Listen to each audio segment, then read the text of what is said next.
It's coming! Cupertino's magnificent multi-purpose community center. 3 new council members take on new challenges. A close-up look at Cupertino after the October 17th earthquake. And the city's lack of affordable housing for seniors. A search for solutions to our problem. All this and more on this edition of City Beat.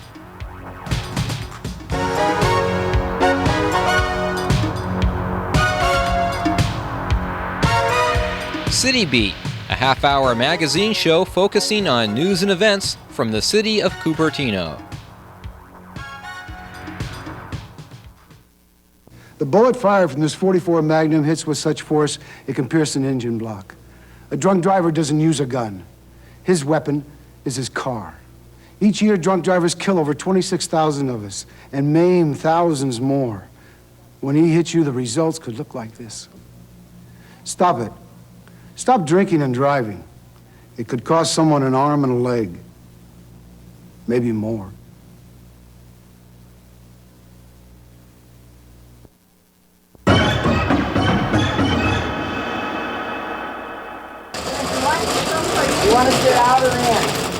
More Cupertino senior citizens are moving out of the city because of rising cost of living expenses.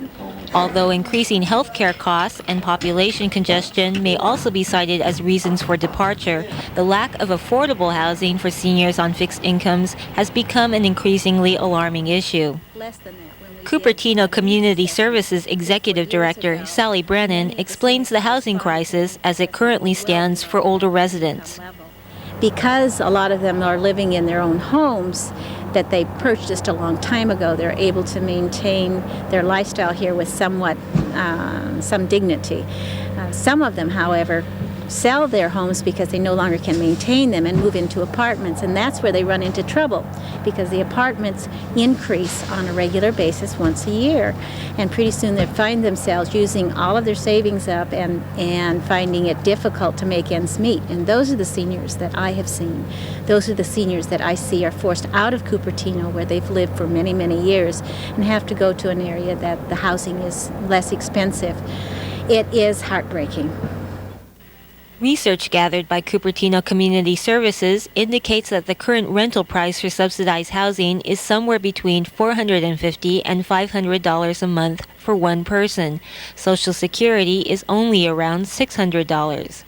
Furthermore, money for subsidized housing in the county has been cut in half by the federal government in just 10 years. This is another reason why Brennan cites a disproportionate number of affordable senior housing units to the greater demand in Cupertino. The waiting lists that we have presently and all of the subsidized and affordable housing are at least 1.5 to 3 years long. And the seniors sometimes either die themselves or have to wait for someone to die before they can move into those units. It's a harsh reality, but it indeed is true. Senior housing projects in Cupertino, listed as affordable or not, run the gamut in terms of price, especially when healthcare services are also provided. City of Cupertino Housing and Services Coordinator Marilyn Norling lists projects for the elderly that are either currently available or that will be available soon. I guess the most expensive, and I'm not sure of exactly what they're charging, but that would be the Forum Life Care project that is currently under construction in Cupertino. I'm not sure exactly. I know that you have to buy into that development, so from what I know about other projects like that, it is quite an outlay of money. The the Chateau Cupertino would be the next one. The one-bedroom unit does rent normally for $1,425 to $1,475 a month. Another project that the city helped develop a few years ago is a matching program for seniors, and it's in 2 fourplexes near the Target store. And I'm not sure what the rents are there, but I would assume that they're fairly low because there are 2 seniors in sharing units there. Sunnyview West is probably the least expensive because it's subsidized by the federal government. And with the program like that, the tenants don't pay more than 1/3 of their income toward rent. The Senior and Handicap Housing Fund Committee reviewed the proposal twice from the applicant. The second time was Shown here reporting to the City Council, Norlene is the city's official expert on housing. She devotes approximately a quarter of her time to the research and development of housing projects for Cupertino's elderly and disabled population, projects which are funded in part by the city's Seniors and Handicapped Housing Fund, currently estimated at $350,000. My primary responsibility is to act as a catalyst and try to get people together, be it a nonprofit developer or a for-profit developer, to try to make it as easy as possible for them to provide affordable housing. One of the things that I'm looking at now is working with churches and attempting to get them to participate in some way. The Council of Churches has an affordable housing committee that's been very active. Another avenue that Norlene is working on is in the area of mixed-use developments. One test project is this True Value Hardware Center site located in Monte Vista. The project, proposed by the Pasadena Granada Corporation, calls for 11 units of affordable housing in addition to a mixture of commercial, office, and other residential units. Co-developer for the project, Jim Sisk. Well, I guess the primary incentive is that we meaning the partners that own the property, are all local residents and have our businesses in the Monte Vista area, and we really wanted to do a good project for Monte Vista, and the city planning staff asked us if we would be interested in providing some below market housing for seniors as a part of the residential component of the project, and we're happy to do that because we think that's important for the community, and it will be important for the Monte Vista area and the project itself. In providing the below market housing for seniors, the city's general plan talks about some economic considerations the city would be willing to give, as well as some processing considerations, meaning that they're willing to fast track the process, which is in fact a saving monetarily to us, and that they will be willing to participate economically by waiving city fees and things of that nature. So there are certainly advantages in that regard.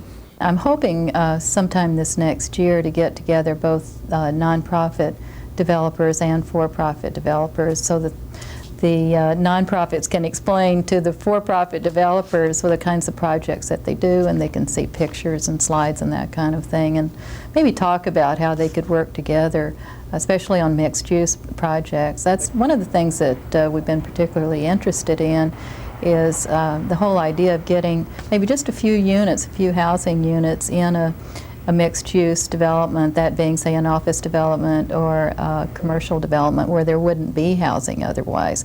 And I think that we have some good examples of that working really well in downtown Monte Vista, where there are offices downstairs and some apartments upstairs, and they're really beautifully done, and they fit right in. Also hopeful as to what the future may bring in the area of affordable senior housing, CCS Executive Director Sally Brennan stresses the need for all segments of Cupertino to band together as a community. There is a lot more that we could be doing. If we had a few less NIMBYs, which are not in my own backyard, that live next door to me, and sometimes I guess even I'm even one of them, who really thought that this senior could be my own very own mother or father, and we thought as a community instead of being a little bit selfish. If our city council would take a few more risks, if our developers would be a little less greedy, if we realize that this was a priority. If we put this number one on our list, there is no reason why we can't get this solved, and we haven't been doing it. This is something we should have done a long time ago. If we'd put our priorities there when we had more open space, we could have developed some very classy units. There are nonprofit organizations that tried to get the city to see this years ago, and the city wasn't ready to hear it. So now is the time. In fact, yesterday was the time, but we've got to do it now. For City Beat, I'm Kellen Yamada.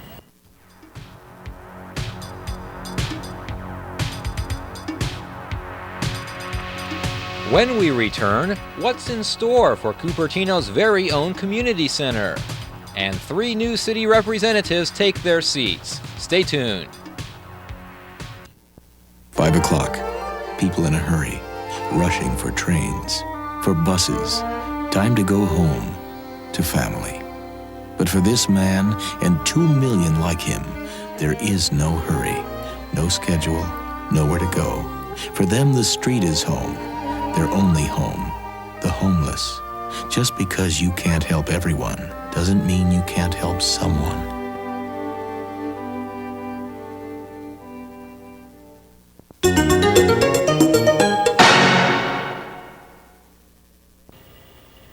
The Robert W. Quinlan Community Center, named in behalf of the former city manager of Cupertino, is nearing completion. If you haven't noticed it on your daily drives through Cupertino, it's located on the corner of Alves and Stelling Road, just north of Stevens Creek Boulevard. Dedicated on November 21st, 1988, this community center, 27,000 square feet, rests on 7 of 22 acres, representing the final phase of the Memorial Park Complex development. There will be 3 main operations housed in the center. The first, of course, is the recreation operation and classes. The second use will be by Cupertino Community Services, a local nonprofit organization that provides emergency services. And the third usage will be by Cupertino Historical Society. There will be 1,000 square feet of display space and a workroom for them to prepare their displays. The Parks and Recreation Department will be the only operation that is moving from one home to another. This building will be the first home for Cupertino Historical Society. Presently, all of their exhibits and displays are housed in members' homes. So for the first time in this community, they'll have an opportunity to bring those artifacts into one location on display. And also, it's the first permanent home for Cupertino Community Services. They've been in a number of churches around town, and this will be the first space that they can truly call home. In addition to Cupertino Community Services, the Historical Society, and the Parks and Recreation Department, the Quinlan Community Center will host activities in the banquet room. Until the arrival of a hotel, this will be the largest banquet room in the city. It is 4,400 square feet and will hold approximately 300 to 350 seated guests. The Parks and Recreation Department, which will oversee the operations at the community center, will move recreational programs from elementary school sites and bring them immediately to the community center. A number of our classes that are up at Monte Vista Recreation Center and Wilson and Portal Park buildings will also be moved here. And what will happen at Monte Vista is that site will be used principally for all of our co-sponsored clubs, which include square dance organizations, our judo club, our karate club. We'll keep our gymnastics program up there as well. The park buildings will be used for drop-in recreational programs. So everything that is presently class-oriented will be moved to the Quinlan Center. With the senior center operating at a maximum capacity, the plan is to move some recreational programs to the community center during non-prime time hours to take the load off the much smaller senior center. Reporting for City Beat, I'm Robert Kim.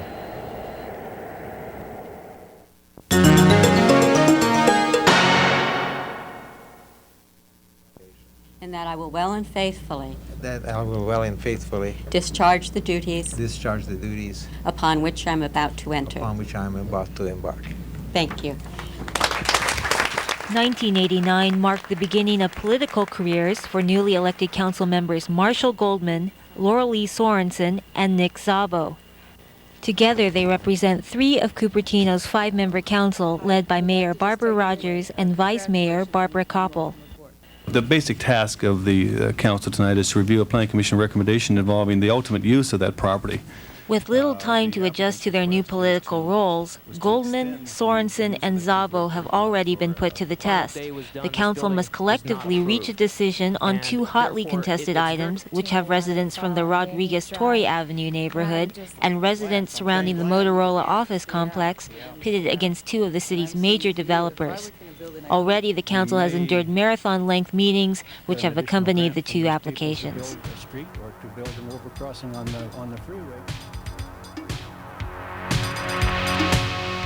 Coming up next on City Beat, a special look at the quake's effect on Cupertino. Stay tuned.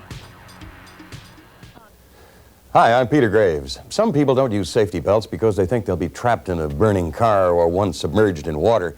The truth is, 99.5% of accidents don't involve fire or water, except in the movies. A safety belt keeps you in your seat, away from smashing against the dashboard or the windshield. Then you can release your belt, open the door, and climb out to safety. So buckle up, will you please? Safety belts save lives. For more information, contact the National Safety Council.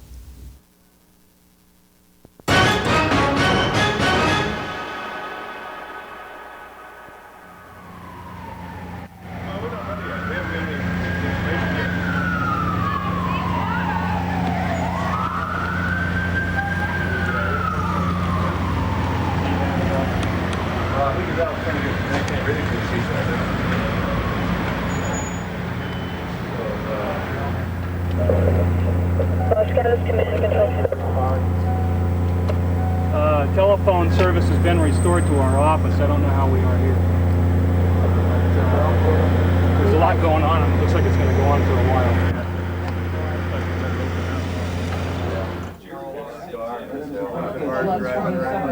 There's nobody on the street. You can get through real easy. Every intersection,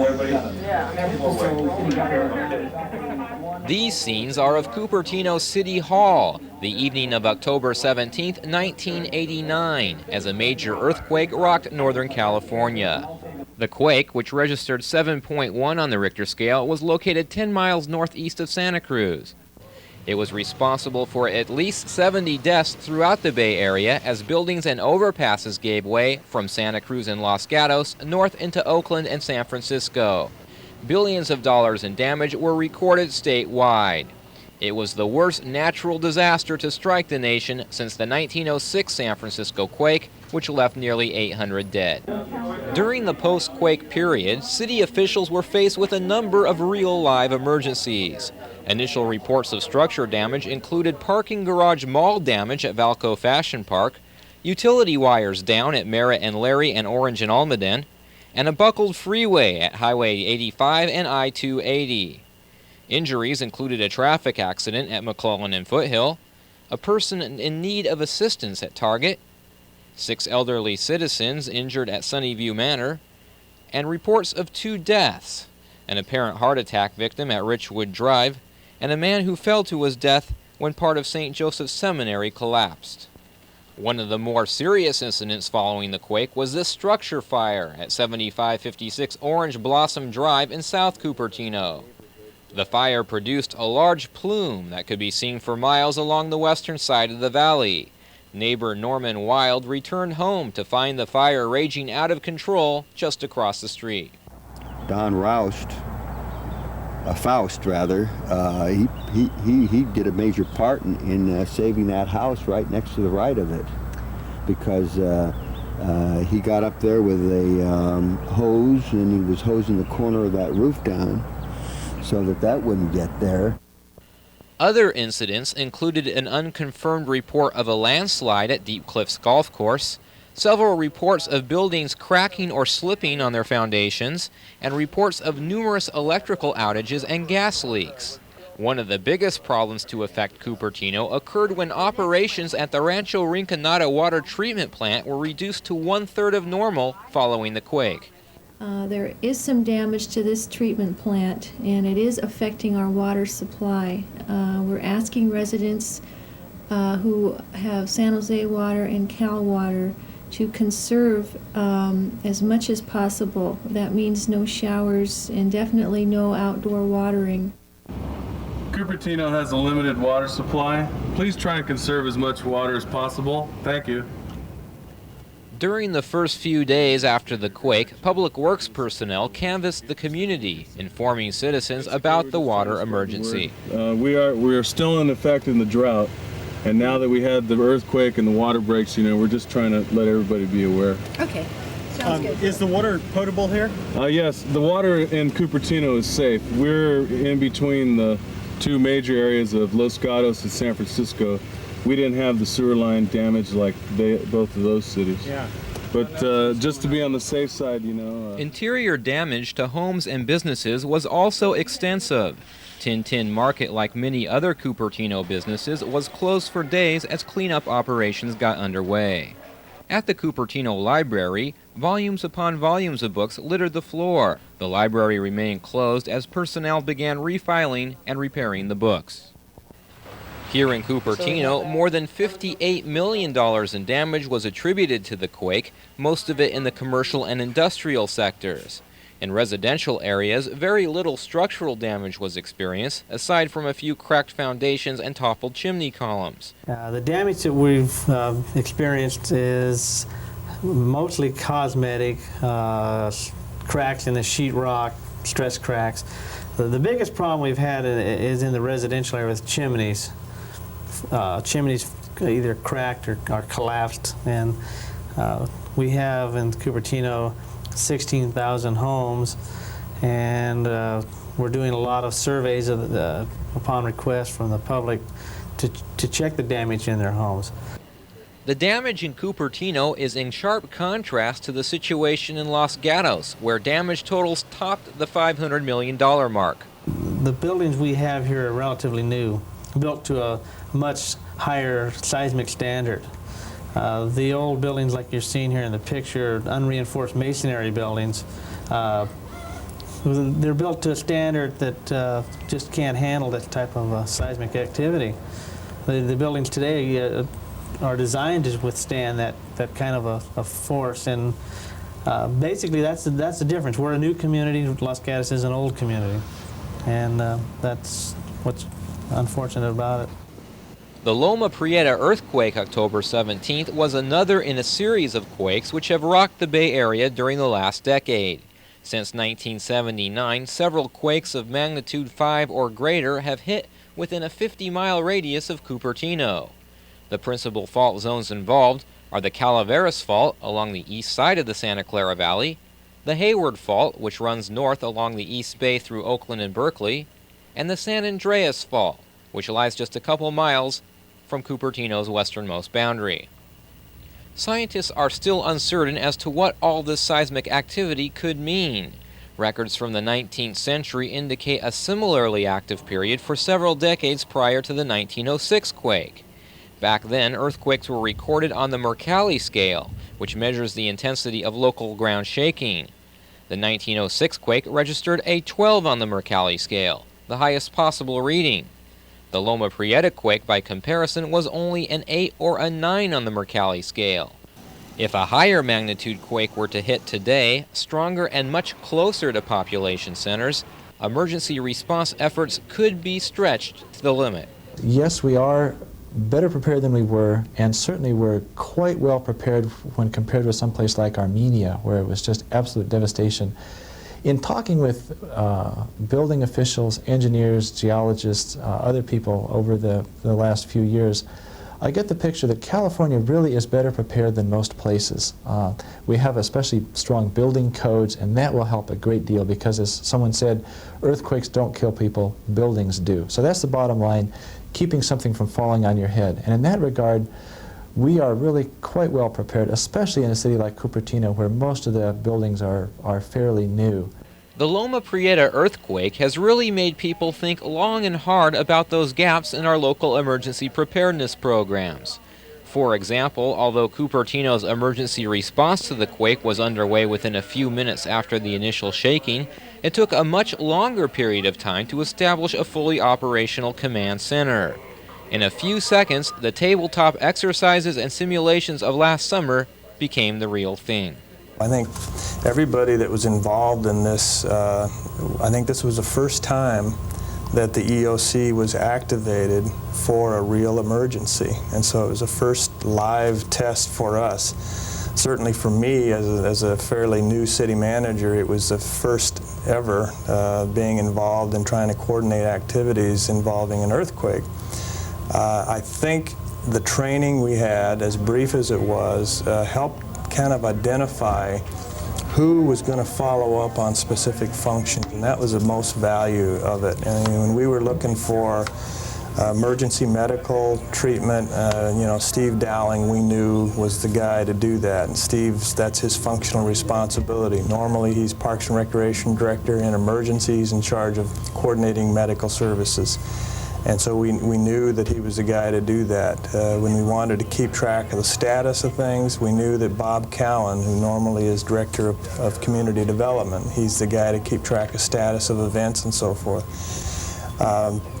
And so while there was, I think, some confusion about what exactly should be done and which things should sequence one after the other, I think we had the idea of who was responsible for the major functions down pretty well, and that really came out of that practice session. I can tell you in general, we've done a very good job. We were either very lucky or we've done a very good job because we have very, very little property loss. In terms of our priority system, we looked at the medical facilities first. We went up to Dr. Converse's place first and checked that. And then checked some of the other key facilities the next morning. Grocery, things that people need for day-to-day activities. So they don't even know they've received this service. We have a real rough and tumble estimate. As city officials continue to discuss ways to better respond to earthquake disasters, it is still quite apparent that the most effective preparedness measures are those taken by the individual citizen. The most important thing that we can do is to make sure that our citizens know how to prepare in advance of the earthquake, and that during the aftermath of an earthquake, that they have the ability to sustain themselves for at least 72 hours. That will allow us to gain all of the resources that may be available to us from whatever level of government to make the appropriate response. The Loma Prieta earthquake October 17th was the strongest quake to hit California in more than 80 years. Most scientists agree, however, that the big one is still yet to come. To help prepare for the big one, the City of Cupertino is offering earthquake preparedness programs for your business or neighborhood. Contact Administrative Specialist Pat Josias at the City of Cupertino for further information. For City Beat, I'm Pete Coglanese. Plant a tree, now is the time to recognize a tree for all that it is worth. Plant a tree for your tomorrow. It's your tree that clears the air. Plant a tree, trees for America. Plant a tree today for all the world to share. For more information on any of the topics from tonight's City Beat, write to Program Director, Municipal Channel 53, care of the City of Cupertino, 10300 Torrey Avenue, Cupertino, California, 95014. And thanks for watching.